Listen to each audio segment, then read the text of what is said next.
it kind of gets him, well, a lot more help in the mirror to be playing Bug. And Abrupt Decay is just very good there. He's playing the full 4 Abrupt Decay. So Brandon Large's deck, like I said, very similar in a lot of ways to the modern Jund deck. It plays 3 Liliana, plays Bloodbraid Elves, Dark Confidants, Deathrite Shamans, Tarmogoyfs. Where it changes from the modern version is really very subtle. He has 3 Hymn to Turoks. That's about it. Otherwise, we're looking at a modern deck here. Right, exactly. And I guess a Sylvan Library. Yeah, but other than that, a Scavenging Ooze, one Scavenging not Ooze, much else. Everything else modern legal, other than the mana base, which has certainly gotten better. Right. So you have C2 fetch-ins from Brandon right away.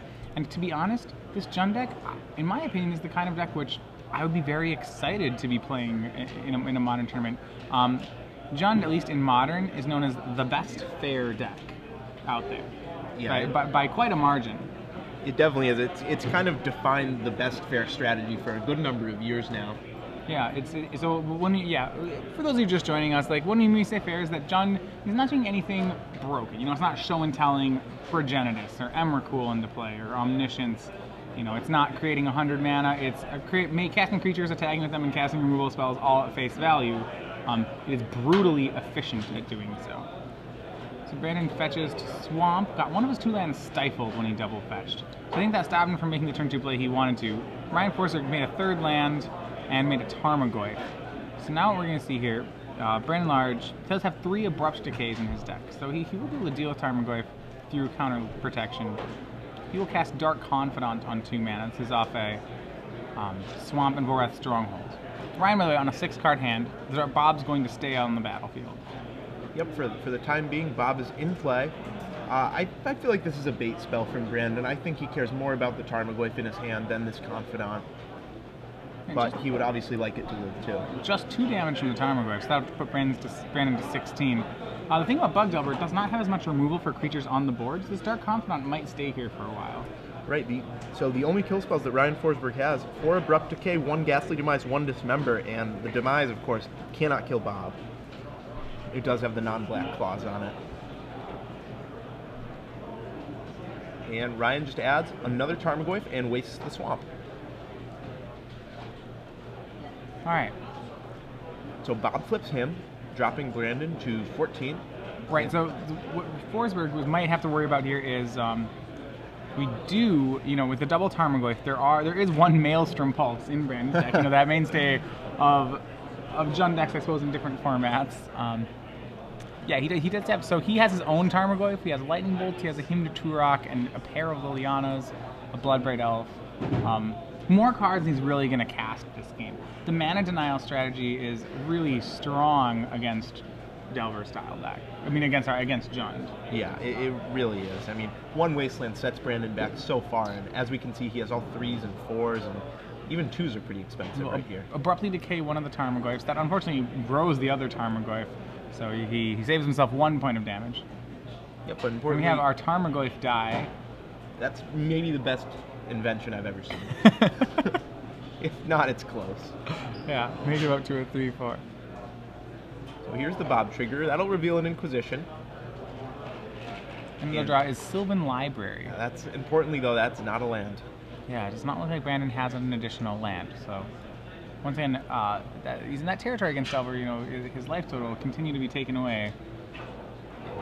Yep, and Ryan Forsberg just loves playing these aggro control, these tempo decks that take control of the game early with a creature and ride it to victory. Yeah, I mean, in Legacy, that's certainly a tried and true strategy here. And so Brandon able to make a Tarmogoyf of his own. It looks like it's going to be able to get around counter spells. It's going to get Ghastly Demised though. Yep, I think Brandon figured that if Ryan didn't have a removal spell for the Confidant, he wouldn't have it for the Goyf. Right, so that's that one of Ghastly Demise is the one that can kill Tarmogoyf and not kill Dark Confidant. Yep, so pretty unfortunate for Brandon. Looks like they're having a chat right now. Not sure what it's about. I want to say Brandon may have felt as though the turn had already been passed. Oh, because Ryan started untapping? Yeah, that'd be my guess. So yeah, Ghastly Demise, a very good 1-mana kill spell, kind of like a 1-mana Doomblade in the format. Certainly later on in the game, it becomes a 1-mana Doomblade. one of the better pinpoint removals in Legacy. Yeah, it definitely is. The difference between 1 and 2 mana in Legacy, on the surface, it doesn't seem like a lot, but in reality, it's huge. It's a gulf. It's vast. It kind of renders a card like Go for the Throat close to unplayable, but Ghastly Demise very good. Right. That's why you see people play Innocent Blood. That's why you see people not playing a 2 mana kill spell unless it's something like a Brother. So it was deemed that Ryan had started his turn, so he's going to have to spend a mana main phase to Ghastly Demise it. He won't get to do it on end step. Brandon, a lawyer, maybe using that to his advantage here. Sure. So Tarmogoyf, it's close enough. Puts Brandon to 7, now to 5. And remember, it's not as dangerous against this Bug Delver deck because it doesn't actually have burn. Brandon's still not hitting his land, though. I mean, what Brandon has to worry about is that perhaps Bob's going to kill himself. You know, Bob's going to enter chump block mode here. Right. So a Force of Will from Ryan hits the Tarmogoyf. And I think Bob will be in chump block mode here. Yeah, absolutely. You can't reasonably take 3. Brandon has to discard. He's going to discard Lightning Bolt. Wow. 4th land from Forsberg. Yep, and there's a chump block. And Forsberg will pass the turn. And a Thoughtseize, not what Brandon needed. He needed these cards on the first few turns of the game. He's going to go for him to Turok. That'll get the lands out of Forsberg's hand. More importantly, they'll put the sorcery in the graveyard. Yeah, it does make Goy for 4/5. It means that if Brandon draws a fetch land, it's not actually going to be the land he's looking for. Right. Ponder. Great draw from Ryan Forsberg. He'll get the best of the 3 cards. And he'll swing Brandon down to 1, make a Nimble Mongoose pass the turn. And that'll be all she wrote for Brandon Large, I believe. Yeah, I don't think he doesn't seem to have a draw in his deck. He draws Scavenging Ooze now. So really an unfortunate series there for Brandon, not ever hitting his 3rd land. Does fall prey to, I would say, a below average draw from a Bug Delver deck. Yeah, definitely. I would say a below average draw from both players. Neither one really had the opening they needed, and I only wonder if Brandon led on Tarmogoyf, if that game might have been a little different instead of Dark Confidant.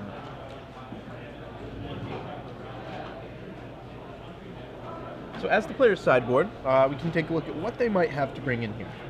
Ryan Forsberg, in the board, he has Extirpates, Deathrite Shamans, Thoughtseizes, Submerges, Ghastly Demises, and then a smattering of one-offs, some Engineered Explosives, Golgari Charms, Edict, Spell Pierce, Liliana of the Veil. But I think Submerge will, it's one of those matchups where it's going to be an excellent card.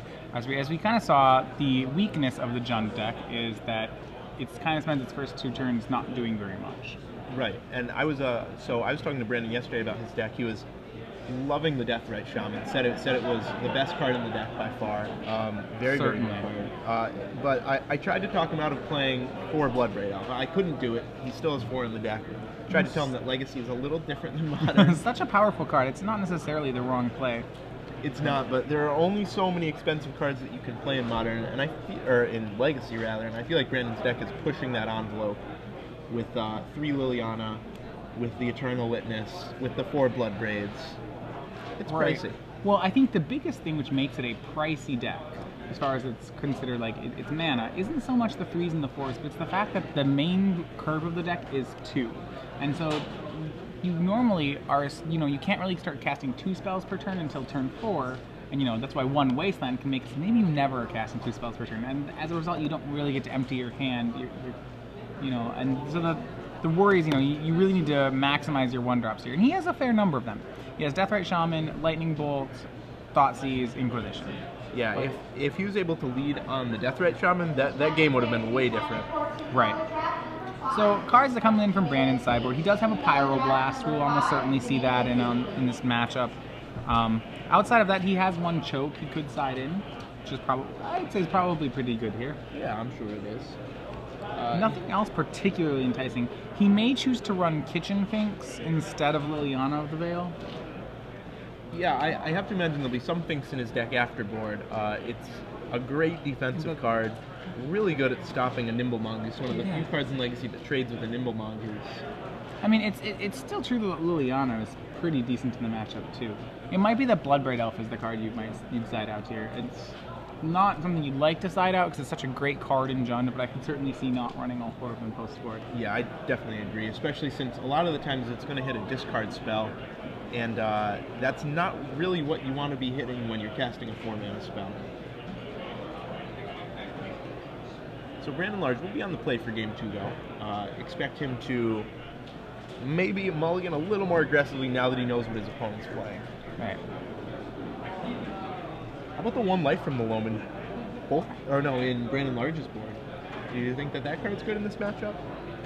No, this seems to me if you want to go longer against the deck, maybe against a control deck, Loam would be something you'd be interested in. I'm not, like, what he has going on is that he has 1 Volrath Stronghold in his deck, so he has the ability to start, it's kind of a miserly thing. He has 1 Loam, 1 Volrath Stronghold. That I suppose is a plan. It's a little ambitious of a plan. A little ambitious to put it together, but it happened. Yeah, so what you're saying is that you think Brandon is more like the control role? Definitely. This matchup? Yeah. I mean, and Jund oftentimes, Jund switches its role. It's really a value, it's a value deck. I suppose, were Brandon get to select his opening hand, he would love to have an opening hand like with 3 lands, a Bloodbraid Elf, and 3 Abrupt Decays. That would be a good hand. Yeah, that would do pretty well against Elrose. Right. Like, it's boring, but that's probably like that would fulfill the role he wants in the matchup. Right. Swamp, Forest, Mountain. Swamp, Forest, Mountain. Yeah. I mean, we can have dual. Yeah, probably you'd want all the basics on top of that to make sure you don't get wastelanded. Right. 1 Lava Claw reaches in Brandon's deck. I find it interesting that's the man land he chooses. As opposed to Raging Ravine, he has gone with Lava Claw reaches. Yeah, or Treetop Village even. Right. Yeah, I suppose Treetop would be the go-to land here. Yeah, I don't know. Maybe he wanted another dual land and said, hey, why not put it into play tap? He has found room for 3 wastelands in his Jund deck. Seems kind of ambitious in a deck that needs its mana so much. Historically, the mana base has been the weakness of Jund. Brandon Large going to 6 cards here. And we'll see if Ryan Forsberg keeps his hand. He was on 6 for Game 1, but that didn't really stop him. I see 3 lands, what looks like 3 lands in Ryan's hand. Not sure about the others, but it looks like that's a keep. Doesn't look like the face of a man who's mulliganing. Yeah, last round, Game 1, Ryan Forsberg was the one on 6 cards. So this time it's going to be Brandon Large's turn to try to win on 6. Right. I would say that the Jund deck almost certainly operates better than the Delver deck on 6 cards. Jund deck only needs a few spells. Ryan Forsberg, on the other hand, has things like Force of Will, has situational cards like Stifle and Daze that can often be dead going into, an awkward game when you're on 6. And Force of Will is pretty bad in this matchup for Ryan. Jund always wants to 2-for-1 you, so when you're having to 2-for-1 yourself, you're just really playing into Jund's strategy. There's typically not a 1 spell that you have to counter out of Jund. All their spells are doing the same thing. They're slowly grinding. Right. And I see 1 land for Brandon Large, probably a keep. And learning a lesson from last game, he'll crack that fetch land right away. Question is, let's see if he gets a basic. He's got to worry about the fact that Forsberg may have a wasteland. Right. And I believe Forsberg does. He's going to get Bayou anyway. Yeah, it looks like he's getting that because he does have a Deathrite Shaman as his turn 1 play. So a little more acceptable. The question is that you could have gotten Swamp. Right. So yeah, turn 1 Deathrite Shaman. Great 1-drop from Brandon Large. He has another Deathrite Shaman as well. So Verdant Catacombs will be from Forsberg's play. And there we see your favorite, Bloodbraid Elf. And he will get Inquisitioned. With the Inquisition of Kozilek, we see Tarmogoyf, Tarmogoyf Diabolic Edict. 2 wastelands, a tropical island, and 2 abrupt decays. So 3 kill spells, Tarmogoyf, 2 wastelands. I have to assume he's taking the Tarmogoyf here. It's going to be hard for Brandon Large to battle through all this wasteland and abrupt decay. Getting up to Bloodbraid Elf is going to be difficult. It is, but if he ever gets there, the abrupt decays can't take that out. Right, and this is one of those situations where I think it's really unfortunate that Brandon chose to not fetch a basic. Yeah, if he had a basic Swamp in play right now, he would be in a little better shape. We'll see if Ryan Forsberg chooses to abrupt decay right now or what he wants to do. He drew Dismember, it looks like. So more removal. Brian with 4 kill spells in his hand and 2 kill spells for lands. Dismember actually really good right now because he can cast the Dismember and Wasteland. That's probably the perfect draw for Ryan. We'll see if he takes that line or if he uses one of his Abrupt Decays. Well, we might worry about... Yeah, Abrupt Decay Dismember is just a worse kill spell than Abrupt Decay in this matchup. With the exception of, I guess, Bloodbraid Elf. He's in a Wasteland and Dismember. Yep, he will opt for that. That'll put him to 14. Yeah, and Brandon Large bricking on land again. Yeah. And, that really, really unfortunate that he didn't fetch for basic there, otherwise he'd have another play of Deathrite Shaman. Oh wow, and there Delver goes Delver's off Secrets. the Thought Scour.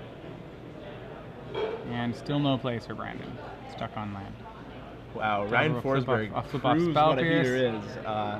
Yep, and another Wasteland swings for 3. Brandon's at 16. Brandon needing some help now. Okay. He draws the basic forest. That's a very good excellent draw.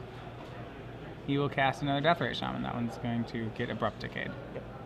Remember, Ryan Forsberg with no lack of removal spells in his hand has another Abrupt Decay and a Diabolic Edict and a Spell Pierce. So should be able to deal with most cards, creatures, and non. So Diabolic Edict here. So he still has an Abrupt Decay. That's the one removal spell he's holding back. Brandon to 10. If Brandon draws another land, he can make Kitchen Finks possibly, though that land will probably be very temporary. And Deathrite Shaman out of Forsberg's deck now. So multiple people on the Deathrite Shaman plan here, and it's only round 3. And bad lands from Brandon does not make the Finks castable. No, he's going to have to cast a removal spell right here. Right, I think he's on Abrupt Decay. The question is which creature to Abrupt Decay, and it's like a pretty close, I would say. Yeah, it's a tough choice. I think it has to be the Delver, just because it's going to take chunks out of your own life total. I mean, Deathrite Shaman will do the same. Is the problem. I mean, I don't think he really cares whether it's doing it using combat or not. So I think as a result, yeah, it's probably the Delver. But you can't be happy that you're leaving a Deathrite Shaman around either. No, definitely the more powerful card going long. He wishes he had a Lightning Bolt, but he hasn't drawn one yet. Bad lands into play.